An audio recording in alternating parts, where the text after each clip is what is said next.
저는 올해 68이 된 이정환입니다. 미국에 산 지도 이제 35년째, 이곳 사람들 말로는 시니어라고 부르는 나이가 되었어요. 작년부터 소셜 시큐리티 연금을 받기 시작했는데 매달 $1,400 정도가 제 통장으로 들어옵니다. 한국 돈으로 치면 월 180만 원 정도 되겠네요. 처음엔 나름 괜찮다고 생각했어요. 적어도 굶어 죽지는 않겠구나 싶었거든요. 그런데 최근에 한국에 있는 고등학교 동창들과 카카오톡으로 연락을 주고받다가 제 마음이 복잡해졌어요. 친구들이 자기네 연금 이야기를 하는데 들어보니 저보다 훨씬 나은 것 같더라고요. 정환아, 너는 미국에서 연금 얼마나 받냐? 친구 중 한 명이 물어봤어요. 저는 솔직하게 말했죠. 소셜 시큐리티로 월 $1,400 받아. 한국 돈으로 180만 원 정도야. 그랬더니 친구들이 하나둘 자기 얘기를 하기 시작했어요. 고등학교 때부터 공부 잘했던 김민수는 공무원으로 35년을 일하고 퇴직했는데 공무원 연금으로 월 280만 원을 받는다고 했어요. 거기에 기초연금까지 받으면 월 310만 원이 넘는다는 거예요. 대기업에서 일했던 박종철이는 국민연금으로 월 140만 원, 기초연금으로 34만 원, 합쳐서 월 170만 원 정도를 받는다고 했어요. 그런데 이 친구는 퇴직금도 2억 원 가까이 받았다고 하더라고요. 처음엔 그래도 나도 나름대로 살만하지 생각했는데 친구들 얘기를 듣다 보니 뭔가 좀 서운해지기 시작했어요. 그날 밤 잠을 잘 못 잤어요. 이불을 뒤척이며 생각해 봤는데 제가 받는 소셜 시큐리티 월 $1,400가 과연 충분한 건지 의문이 들기 시작했더라고요. 아내가 옆에서 뒤척이는 소리를 듣고 깨어났어요. 왜 잠을 못 자? 그냥 한국 친구들 연금 얘기 듣다가 생각이 많아져서. 또 그 얘기야? 여기서 사는데 한국 친구들과 뭘 비교해? 아내 말이 맞긴 했어요. 하지만 어쩔 수 없이 계속 비교하게 되더라고요. 특히 제가 한국에서도 나름 성실하게 일했다고 생각하는데 왜 이렇게 차이가 날까 하는 생각이 들었어요. 사실 저희 부부 생활비가 만만치 않거든요. LA 한인타운 근처 아파트 월세가 $2,300, 의료보험료가 월 $500, 차량보험이며 휴대폰 요금, 음식비까지 합치면 한 달에 $4,000는 좋게 나가요. 제 소셜 시큐리티 $1,400로는 턱도 없죠. 다행히 아내도 파트타임으로 일해서 월 $1,200 정도 벌고 저도 아직 건강하니까 한인마트에서 주말에 일해서 월 $700 정도 더 벌어요. 그래야 겨우겨우 생활이 되는 수준이에요. 친구들 얘기를 들어보니 한국에서는 의료비도 저렴하고 집도 이미 다 사놨으니 월세 걱정이 없다고 하더라고요. 연금만으로도 충분히 생활할 수 있다는 거예요. 정환아, 너도 한국으로 돌아올 생각 안 해? 요즘 한국이 얼마나 좋아졌는데. 지하철도 깨끗하고 택배는 다음날 바로 오고. 친구들이 하나둘씩 그런 얘기를 하니까 정말 한국으로 돌아가야 하나 싶은 마음도 들었어요. 하지만 현실적으로 생각해 보면 쉽지 않아요. 미국 시민권자이긴 하지만 한국에 돌아가면 건강보험 문제도 있고 무엇보다 35년간 여기서 쌓아온 모든 것들을 포기해야 하잖아요. 그리고 솔직히 말하면 제가 받는 소셜 시큐리티가 한국 친구들보다 적다고 해서 그게 정말 불공평한 건지도 잘 모르겠어요. 제가 미국에 온 건 제 선택이었고 그때는 이런 계산을 하고 온 게 아니었거든요. 하지만 마음 한구석에서는 계속 아쉬움이 남아요. 만약 내가 한국에 그냥 남아 있었다면 이런 생각이 자꾸 들거든요. 그래서 오늘은 제 이야기를 처음부터 천천히 정리해 보려고 해요. 제가 왜 미국에 왔는지, 여기서 어떻게 살아왔는지, 그리고 지금 이 상황을 어떻게 받아들여야 할지. 아마 비슷한 고민을 하시는 분들이 많을 거라고 생각해요. 특히 저처럼 중년에 이민 와서 이제 은퇴를 맞이한 분들 말이에요. 저는 1953년에 서울에서 태어났어요. 아버지는 작은 철물점을 하셨고 어머니는 집에서 아이들을 돌보시는 평범한 가정이었죠. 대학교는 성균관대 경영학과를 나왔어요. 그 시절에는 대학 나온 것만으로도 나름 괜찮은 직장에 갈 수 있었거든요. 졸업 후에 한국전력공사에 들어가서 사무직으로 일했어요. 처음엔 정말 만족했어요. 안정적인 직장이고 복지도 좋고 무엇보다 평생 직장이라는 생각이 있었거든요. 그때만 해도 국민연금 제도가 막 시작될 때였고 공무원에 준하는 대우를 받는다고 생각했어요. 결혼도 28배 했어요. 아내 미영이도 은행에서 일하는 똑똑한 여자였죠.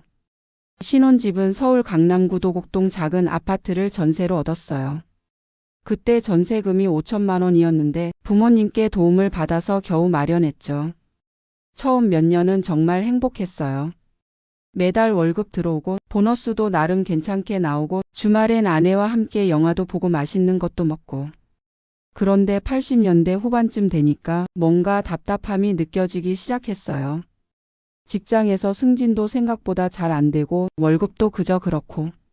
무엇보다 젊은 후배들이 외국 유학을 다녀와서는 영어도 잘하고 새로운 아이디어도 많이 가져오는 걸 보니까 제가 뒤처지는 느낌이 들었어요. 그때 마침 아내 친구 중에 미국으로 이민을 간 친구가 있었어요. 그 친구가 편지를 보내는데 미국 생활이 정말 좋다는 거예요. 자유롭고 기회도 많고 아이들 교육 환경도 훨씬 낫다고 하더라고요. 정환아, 우리도 한번 도전해 볼까? 아내가 조심스럽게 꺼낸 말이었어요. 미국에 가면 영어도 배우고 새로운 일도 할 수 있을 것 같은데. 처음엔 말도 안 된다고 생각했어요. 안정적인 직장을 그만두고 영어도 제대로 못하는데 미국에 가서 뭘 한다는 건지.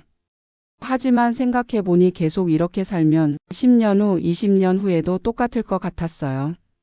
승진해봤자 과장, 차장 되는 게 고작이고 월급도 조금씩만 오르고. 그때 제 나이가 36이었어요. 지금 아니면 언제 도전해 볼 거야? 아내 말이 맞는 것 같았어요.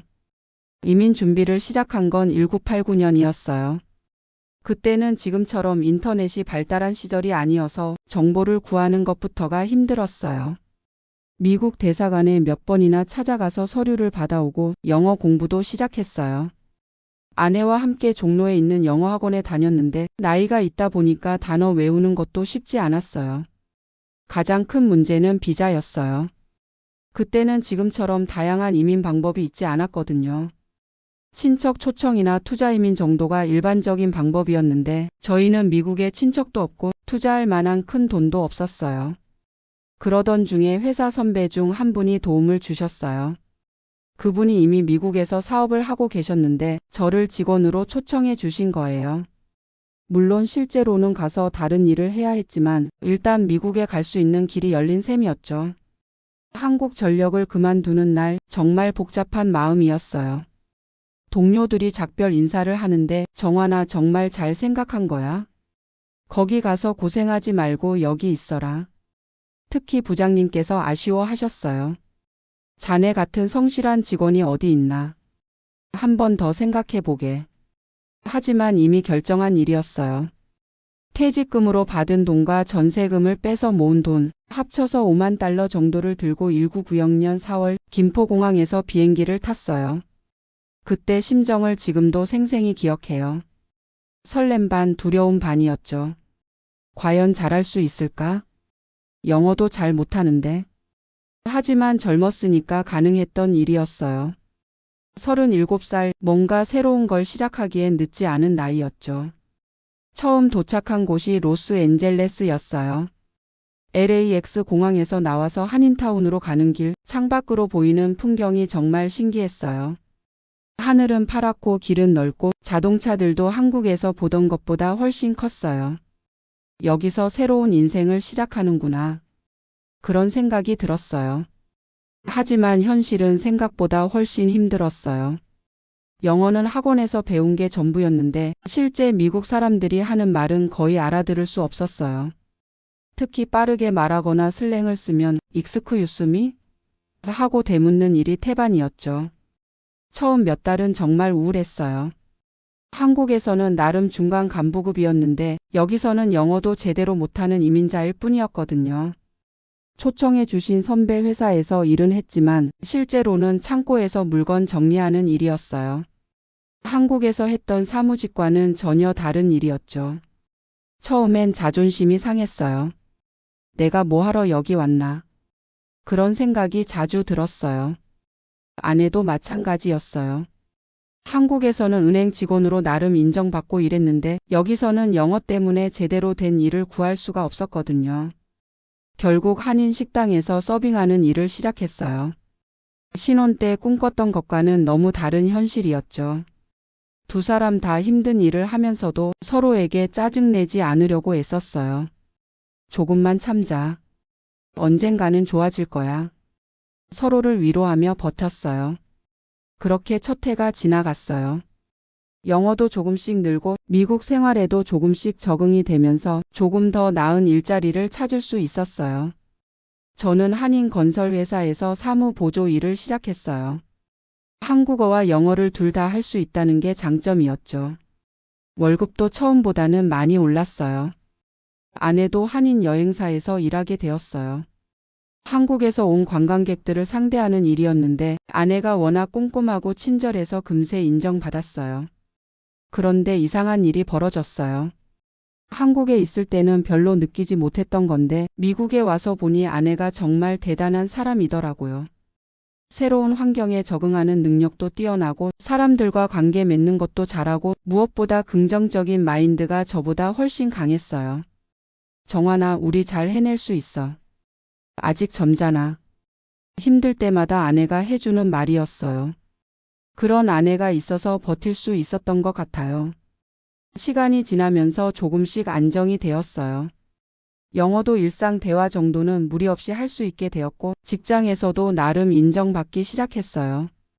특히 제가 한국에서 경영학을 전공한 것과 한전에서 일한 경험이 도움이 되었어요. 한인 사회에서는 그런 백그라운드를 가진 사람이 많지 않았거든요. 그래서 몇 년 후에는 한인 회계사무소로 이직할 수 있었어요. 월급도 꽤 괜찮았고 무엇보다 제가 가진 지식과 경험을 활용할 수 있는 일이었어요. 1995년쯤 되니까 이제 미국 생활이 어느 정도 자리 잡힌 느낌이었어요. 한인타운 근처에 작은 콘도를 사기도 했어요. 물론 30년 모기지였지만 적어도 내 집이라는 느낌이 들어서 좋았어요. 그때쯤 한국에 있는 친구들과 연락을 다시 시작했어요. 편지로 안부를 주고받는 정도였지만 서로 어떻게 사는지 알 수 있어서 좋았어요. 친구들은 대부분 한국에서 안정적으로 살고 있었어요. 승진도 하고 아이들도 키우고 저보다 훨씬 평탄한 인생을 살고 있는 것 같았어요. 가끔 미국 생활이 어떠냐? 고 물어보면 저는 항상 좋다고 답했어요.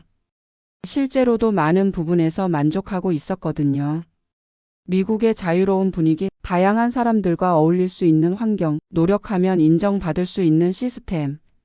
물론 힘든 점도 많았지만 전체적으로는 미국에 온 것을 후회하지 않았어요. 특히 영어를 배우면서 세계가 넓어진 느낌이었어요. 한국에 있을 때는 한국어로만 된 정보에 의존했는데 영어를 알게 되니까 훨씬 많은 정보에 접근할 수 있었거든요. 2900년대 들어서면서 제 인생에 또 다른 변화가 생겼어요. 회계사무소에서 일하다가 독립해서 작은 사업을 시작한 거예요. 한인 커뮤니티에서 세무 서비스를 해주는 일이었는데 한국어와 영어를 다 할 수 있다는 게 큰 장점이었어요. 특히 이민 온 지 얼마 안 된 분들은 세금 보고가 복잡하잖아요. 처음에는 정말 작게 시작했어요. 집 한 방에서 컴퓨터 한 대로 시작한 거였거든요. 아내가 전화 받는 것도 도와주고 서류 정리하는 것도 같이 했어요. 다행히 입소문이 나면서 고객이 늘어났어요. 성실하게 일하다 보니 신뢰를 얻을 수 있었죠. 몇 년 후에는 작은 사무실도 얻을 수 있었어요. 그때가 제 인생에서 가장 바쁘고 보람있던 시기였던 것 같아요.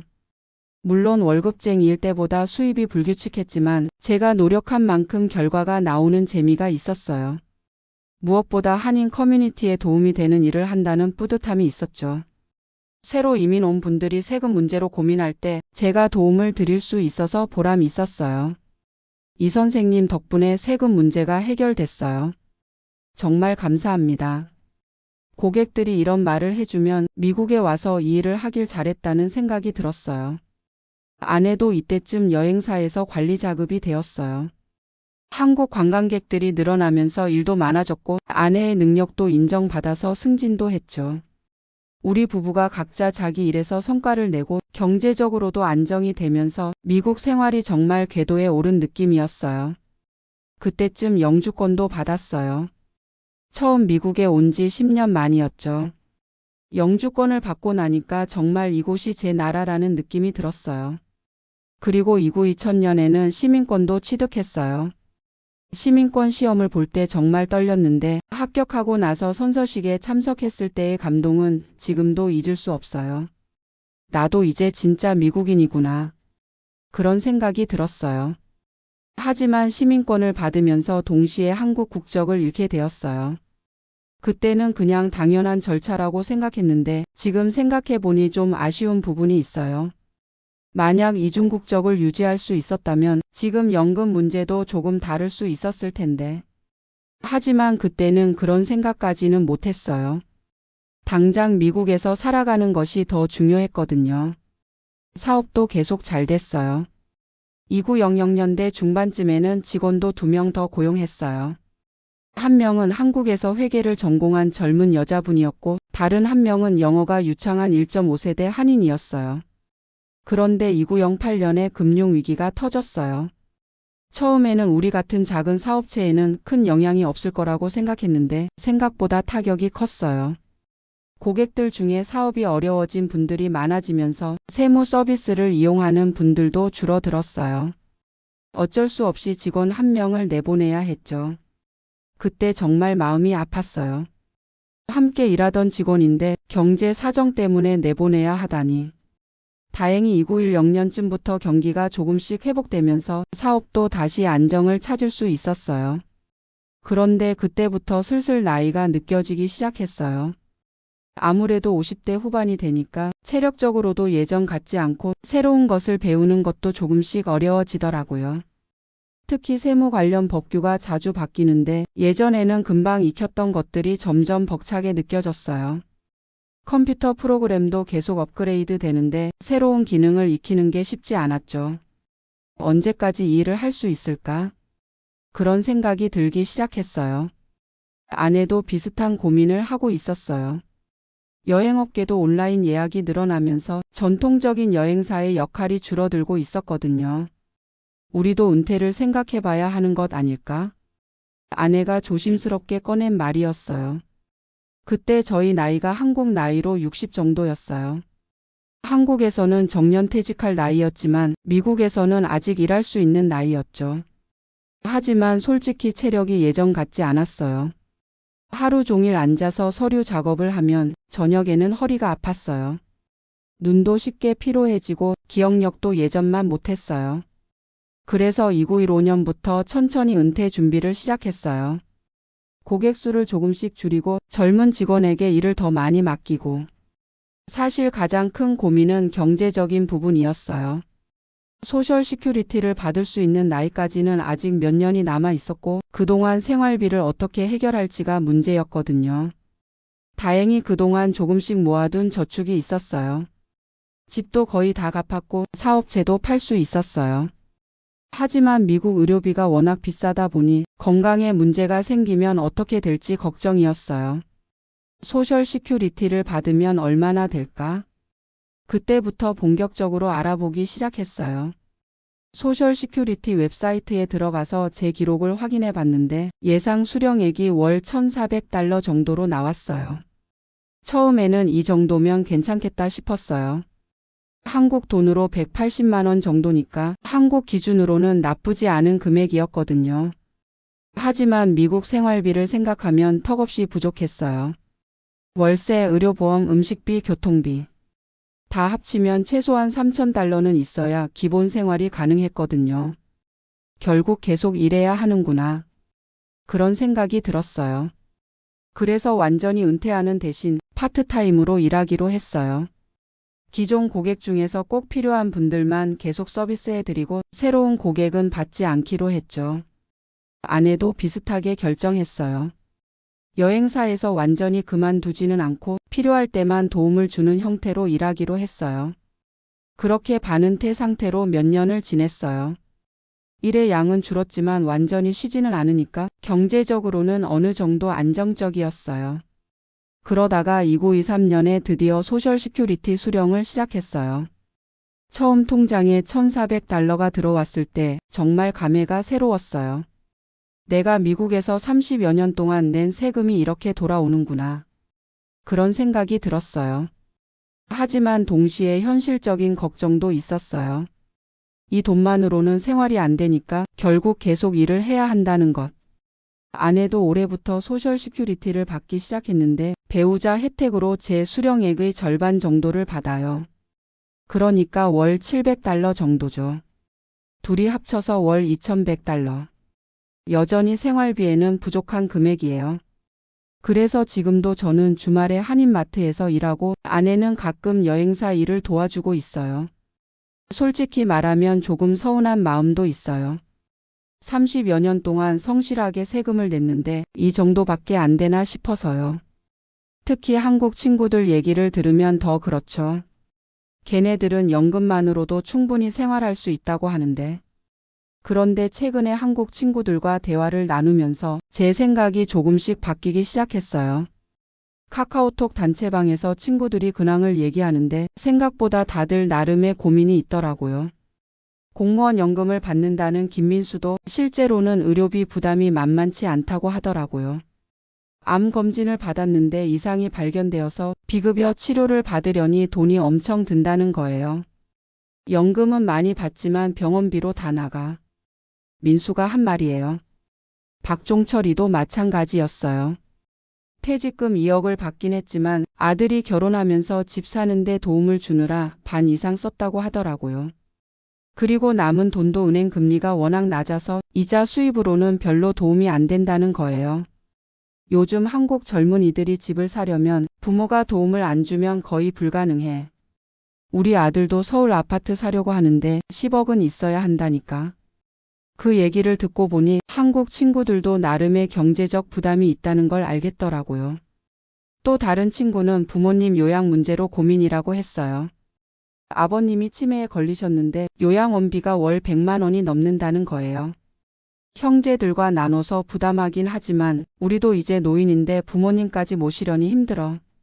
그런 얘기들을 들으니까 단순히 연금 액수만으로 비교할 문제가 아니라는 생각이 들었어요. 무엇보다 제가 간과했던 부분이 있었어요. 바로 자유로움이었어요. 한국 친구들은 연금을 더 많이 받을지 모르지만 여전히 많은 의무와 책임에 얽매여 있더라고요. 부모 부양, 자녀 지원, 친척들과의 관계. 반면에 저는 미국에서 비교적 자유로운 생활을 하고 있어요. 물론 경제적으로는 여유롭지 않지만 제가 원하는 방식으로 살 수 있거든요. 아침에 일어나서 커피 한 잔 마시며 신문을 보고 날씨가 좋으면 아내와 함께 산책을 하고 주말에는 그랜드 캐니언이나 샌디에이고 바다에 드라이브를 가고 이런 소소한 일상의 자유로움이 돈으로는 계산할 수 없는 가치라는 생각이 들었어요. 그리고 또 하나 깨달은 것은 미국의 사회 시스템이 나름 괜찮다는 거예요. 물론 의료비는 비싸지만 메디케어 덕분에 기본적인 의료 서비스는 받을 수 있어요. 완전히 무일푼이 되면 메디케이드 지원도 받을 수 있고요. 한국처럼 자녀들에게 부담을 주지 않아도 되는 것도 장점이에요.